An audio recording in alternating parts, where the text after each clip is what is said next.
पहले अपने यहां आउटपुट को ही एक प्रकार से काम माना जाता था। इतना बजट आया, वो बजट यहां गया, उसमें से इतना उधर गया, उसमें से उतना उधर गया, मतलब कि बजट खर्च हुआ। आउटपुट को ही हमारे यहां एक प्रकार से अचीवमेंट माना जाता था। आपने देखा होगा कि 2014 के बाद हमने सरकार का आउटकम बजट भी देना शुरू कर दिया। बजट के साथ आउटकम का रिपोर्ट देना शुरू किया और आउटकम के कारण क्वालिटेटिव चेंज बहुत बड़ा आया है।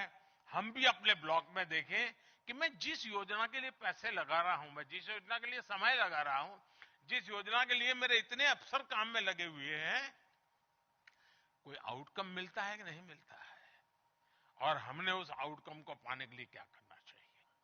साथियों, जितना महत्व कुछ लोगों को लगता है पैसे होंगे तो काम होगा, आप विश्वास कीजिए साथियों, मेरा बहुत लंबा अनुभव है। सरकार चलाना इतना लंबा अनुभव बहुत कम लोगों को मिलता है जो मुझे मिला है।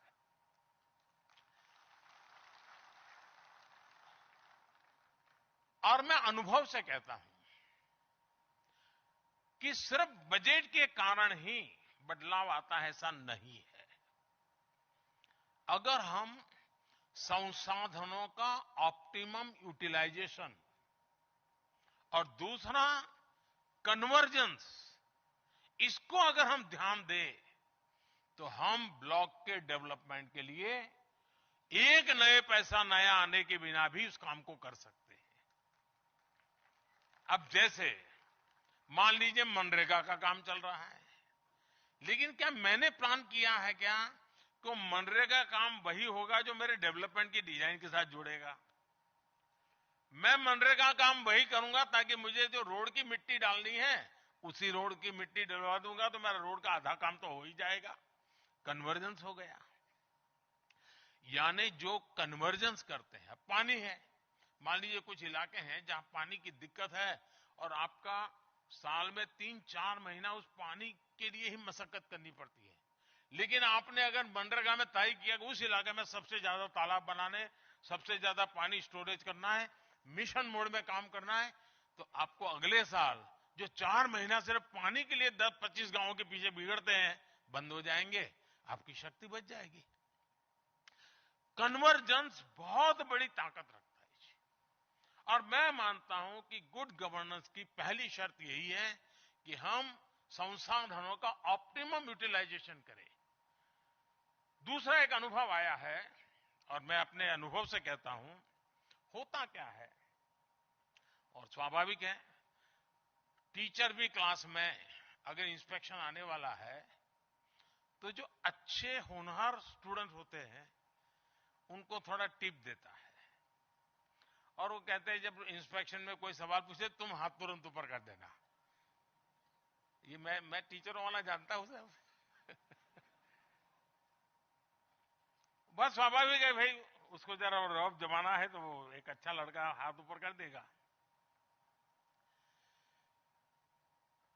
कहने का मेरा तात्पर्य है कि हम स्वभाव से जहां इमीडिएट रिजल्ट मिलता है उसमें इन्वेस्ट ज्यादा करते हैं। अगर मुझे सरकार में, मानो भारत सरकार में मुझे एक टारगेट पूरा करना है और मुझे लगता है ये 6 राज्य हैं यार, वो उनको कहेंगे तो हो जाएगा, तो मैं उन 6 राज्यों पर ही ध्यान केंद्रित करता हूं।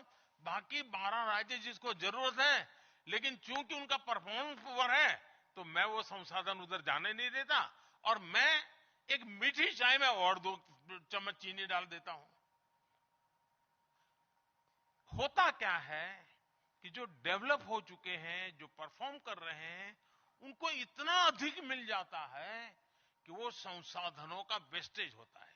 अब देखिए आपके घर में एक जमाना था जब मैं पढ़ता था, मेरे तो नसीब में वो नहीं था, लेकिन मेरे साथियों को उनके मम्मी पापा कहते थे कि तुम अगर 10वीं में इतना नंबर लाओगे तो तुझे घड़ी ला करके देंगे, तुम 12th में इतना लाओगे तो तुझे घड़ी भेंट करेंगे। मेरे समय में ऐसा था। आज किसी भी घर के कोने में हाथ डालो 3-4 घड़ी ऐसे ही मिल जाती है। कुछ घड़ी तो ऐसी होगी उनको 6 महीने तक हाथ नहीं लगाया होगा, लेकिन एक गरीब के घर में एक घड़ी होगी तो वो घड़ी 365 दिन लगाएगा और संभाल करके रखेगा। संसाधन जहां पड़ा हुआ है वहां एक्स्ट्रा देने से वेस्टेज है, जहां जरूरत देने से उसका अतिरिक्त उपयोग होता है। और इसलिए मैं मानता हूं कि हमारे संसाधनों का इक्वल डिस्ट्रीब्यूशन और जहां नीड बेस्ड है वहां विशेष तौर पर डिस्ट्रीब्यूशन, ये आदत हम डालेंगे तो उनको एक ताकत मिलेगी और इस दिशा में हमने काम करना चाहिए।